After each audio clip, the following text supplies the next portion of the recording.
My mom said, "It's too chaotic this year, let's skip you coming." I said okay.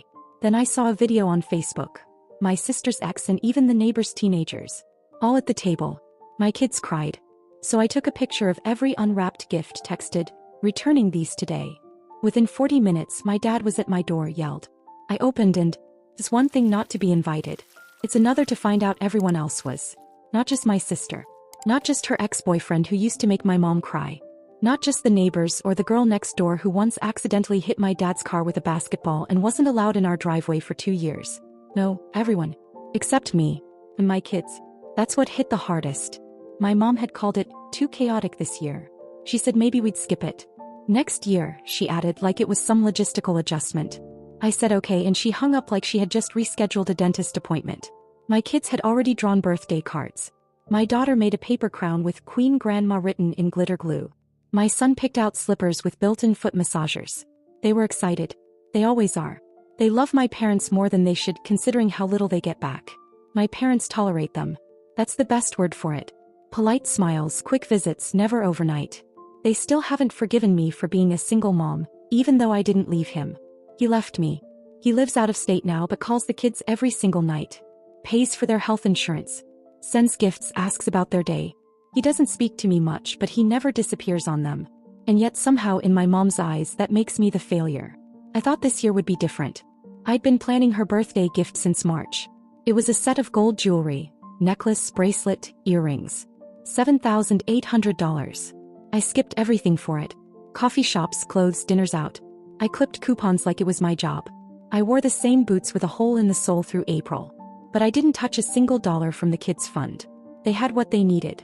I just figured if I gave her something unforgettable, maybe I'd finally be seen again. The day before her birthday, I didn't hear anything. Then that night, my cousin sent me a video. It was already up on Facebook. My mom was sitting at the head of the table, blowing out candles on her favorite lemon cake. My sister was on one side. Her ex, the one my mom used to say she couldn't stand, was beside her. Their baby in a high chair. The neighbor's teenage kids. Even a coworker from mom's old job who I haven't seen in 10 years. Everyone but us. The table was set with the gold-rimmed plates she only uses when she wants to impress. Her best linens. The flower arrangement I'd sent her that morning was sitting at the far end of the table. I spotted the cards still in it, unopened. I didn't cry. I didn't even call her. I waited until the kids went to sleep, and then I took out every single gift we'd wrapped for her, for my dad, for my sister's baby. I unwrapped them. I laid them all out. I took a photo. Sent it to the family group chat. Texted, "Returning these today." 40 minutes later, my dad was pounding on my door. "Are you out of your mind?" he shouted. I opened the door. He stormed in without waiting. Looked at the unwrapped gifts like I'd smashed something holy. He didn't ask about the kids. Didn't ask how I found out. Didn't apologize. Just said, "You don't embarrass the family like this." I said, "You invited the whole neighborhood and left us out." His face didn't change. Just shrugged and said, "We needed things to be quiet this year. With your sister visiting." Then he walked out. No explanation. No defense. Nothing for the grandkids watching from the stairs. The next morning I drove to the jeweler and gave them back the gold set. I didn't even ask for the full refund. Told them to restock it. Something in me shut off that night. And it's not coming back. After I returned the jewelry, I thought maybe that would be the end of it. Maybe they'd just ice me out like usual, pretend I overreacted, move on like nothing happened. But that's not what happened. It started with silence. No calls. No texts. Not even from my sister. And then 2 days later, my mom posted a photo on Facebook. Her and my sister, arms around each other on the porch, holding coffee mugs like it was some perfect morning in a perfect world. Caption said, "So grateful to have my baby home for a while." That caught my attention. My sister lives on the other side of the country. Supposedly. Has some high-profile job in tech marketing or real estate or consulting. The story changes every time my parents brag about her. She's always in glossy airports or minimalist apartments with candles burning in the background. But in the photo she was wearing the same hoodie I saw her wear in the birthday video. Hair pulled back. No makeup. Tired. I didn't think too much about it until I got a call from Aunt Lila. She never calls unless someone's dying or drunk. She asked if I knew that my sister had been at my parents' house for over a month. Said she saw her at the grocery store a few towns over, using WIC vouchers. I didn't say anything. A week later it got confirmed. My mom let it slip during a call with Lila, who of course called me immediately after. Turns out my sister lost her job 6 months ago. Racked up debt trying to maintain the image. Sold her furniture before she flew home, and showed up with 2 suitcases and a very different story. My parents didn't tell anyone. They wanted it to look like she was just visiting. Still golden. Still successful. But now she's been living there. In the room that used to be mine. They're covering her car insurance. Paying her phone bill. Pretending like it's temporary. Meanwhile, I was still hearing nothing from them. No apologies. No explanation. That weekend I got a message from my dad. Short. Said, "Can we talk?" I didn't answer. 3 hours later, another one. This time from my mom. "Your sister's going through something. It's been very hard on all of us. We need to talk." I stared at that message for a long time. Not a word about what they did to my kids. Not a word about the dinner, the gifts, the screaming on my porch. Just a request.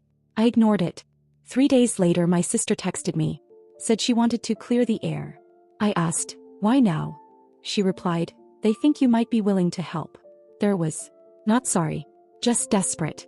I didn't answer my sister's text right away. I waited 2 days. Let her sit with it.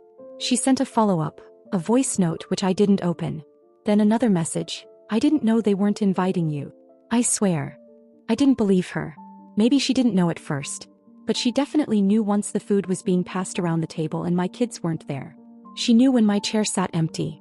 Still, I replied, "What is it that they want?" She wrote back, "I think they want you to help me. Financially." Just like that. No easing into it. No pretending they wanted to fix things. I almost laughed. They wanted money. From the daughter they told to stay away. From the daughter whose kids weren't even good enough to sit at the table. I didn't reply.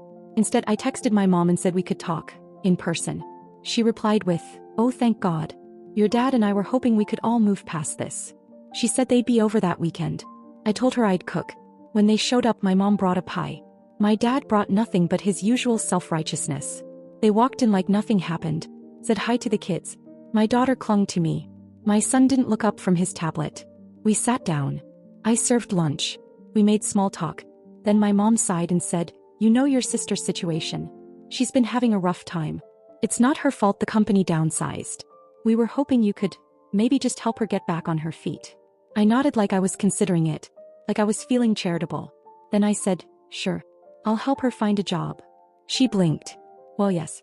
But we meant maybe something more immediate. Like rent. Groceries. Or maybe something to help her get her car back in shape." I smiled. Helping her find a job is immediate.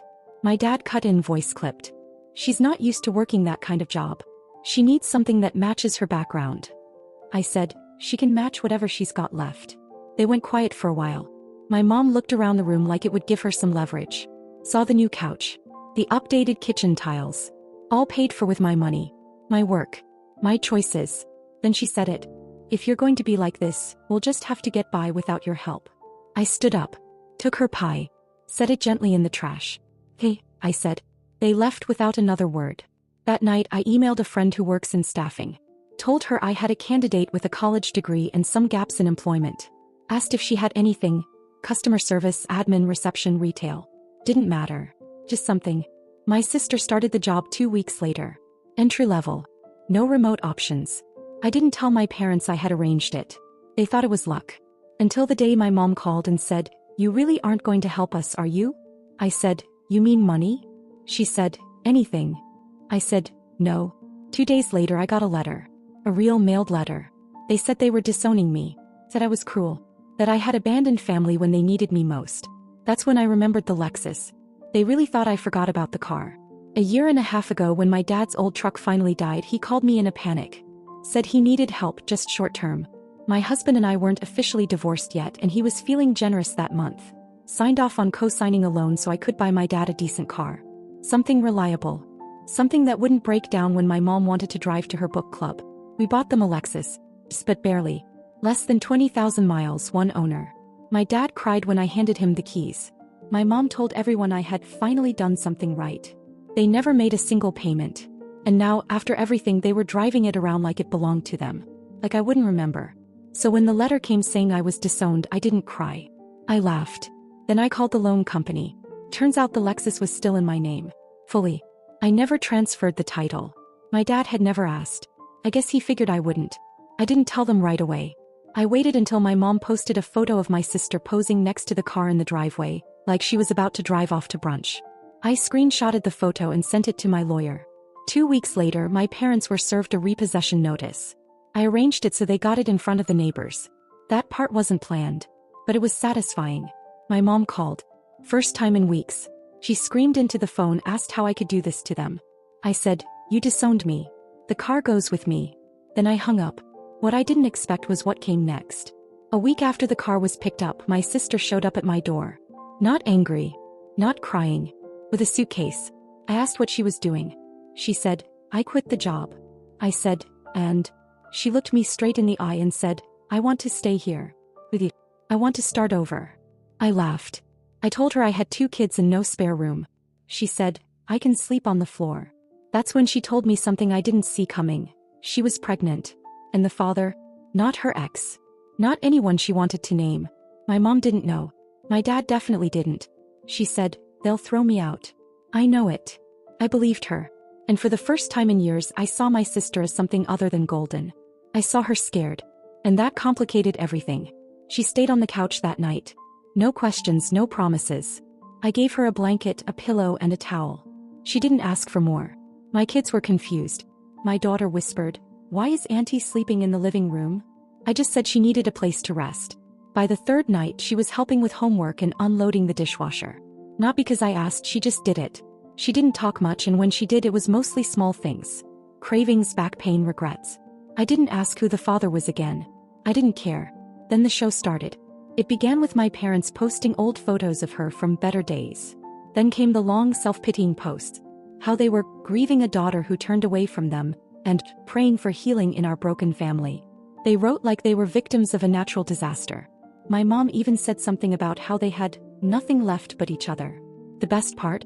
She included the Lexus in the list of what they'd lost. They started calling relatives, friends, even people from church. Spinning stories about me, how I'd changed, how I was influenced by bitterness. My aunt called and asked why I'd stolen the car. I sent her the title paperwork. Silence after that. But then the doorbell rang. It was my mom. She looked straight through me and said she was here to see her daughter. Not me. The real one. My sister was in the kitchen holding a bowl of cereal. When she heard the voice, she froze. She whispered, "Don't let her in." I didn't. My mom said, "You're making a mistake. This is family." I said, "You disowned me. You can't walk that back now." She left. The next day, my sister got a call. My dad, angry, said she betrayed them. Said she was ungrateful. Said she needed to come home, that they'd forgive her if she fixed things with me. She hung up and said, "They're not scared I left. They're scared I told you everything." I nodded. Then she said, "I want to keep the baby.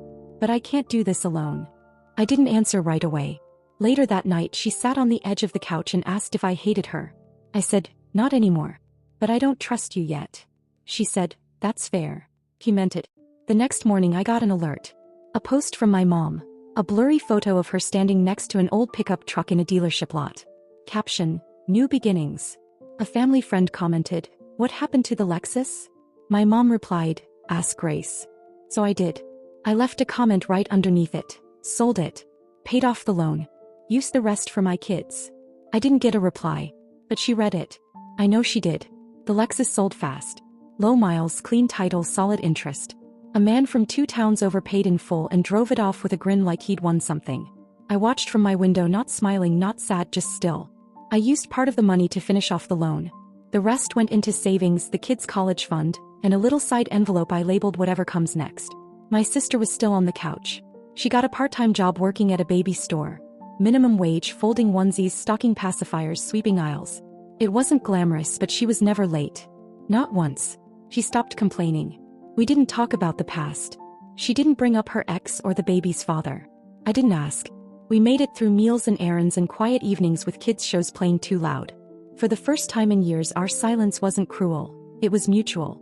Then my parents started showing up in places they knew I might be. At the kids' soccer field. At the same grocery store. Never said anything. Just made sure I saw them. And then the messages started again. Not to me. To the kids. Birthday cards started arriving again with gift cards inside. A doll for my daughter. A science kit for my son. Signed, "Love Grandma and Grandpa." No return address. No note to me. My son asked if we could visit them. I said, we'll see. Then came the worst one. A letter, typed, from my mom. Said she was sorry for how things turned out. Not for what they did. Not for lying. Just for the outcome. And then came the kicker, they wanted to meet. Said they wanted to clear the air, start over, and that they miss their family. My sister read it. She handed it back and said, they think I'm your ticket. I nodded. But I'm not going backward. So I wrote one final letter. I didn't curse. I didn't accuse. I said this. I'm glad you love your version of family. I'm building mine. But it won't include people who only see my children as footnotes.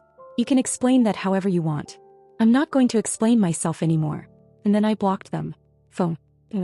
Social media. Everything. That night my daughter climbed into my lap and said, Grandma forgot about us, didn't she? I said, no. She just didn't know how to treat you right. She nodded. Like she understood more than she should have. We never saw the pickup truck. My mom stopped posting pictures. My dad apparently told people I ruined their life. But something changed because people stopped believing them. Relatives started reaching out. Quietly. Saying they were sorry. That they didn't know everything. That they should have asked. I didn't want their sympathy. I just wanted peace. And that's exactly what I kept. No more doorbells. No more begging. No more performances. Just me, my kids, my sister, and a different kind of family. One that isn't built on shame. But one we built ourselves. It's been 2 weeks since I cut them off for good. I really thought that would be the end of it. I imagined peace, some quiet evenings, a routine. Nothing dramatic. But then last Wednesday I got a knock on the door around 9 p.m. It wasn't my parents. It was the wife of the man who bought the Lexus. She looked confused. Said she didn't mean to bother me but wanted to ask some questions. Apparently, a week after he drove it home he started getting notes on his windshield. At work, at the grocery store, even at his kids' school pickup. Things like, you don't deserve that car. That's not yours. This was a gift and you stole it. All unsigned. She asked me if anyone in my life might have a problem with the car being sold. I said, yes. But I don't think it'll happen again. He believed me. Then 2 days ago my sister got a call from an old friend. Someone she hadn't talked to in a year. Apparently our mom's been telling people she was lured away by me. That she was pregnant with some stranger's baby. And that I was manipulating her for revenge. Classic projection. That would have hurt maybe a month ago. But not now. Because the truth is, my sister's still here. Still working. Still pregnant. Still sleeping on the couch. And this morning she told me she's saving for a twin mattress. So she can move into the laundry room and give the kids back their living room. It's small but it's real. No one's pretending anymore. No one's performing. I don't know if my parents will ever stop spinning their version. I don't really care. Because the people who matter, they see it now. A few of them even apologized. Genuinely. Quietly. Like they finally realized how long this had been building. I don't know what's next. Maybe they'll try something else. Maybe they'll just disappear from our lives completely. But for now the air feels cleaner. My kids are laughing more. My sister's trying. And I'm not wasting energy hoping for people to love us the way we deserve. So thank you. To everyone who reached out. Everyone who followed this story, messaged support, or just read in silence. Thank you. I don't know if there will be any more updates. But if there are, I'll share them. Until then, we're okay. We really are.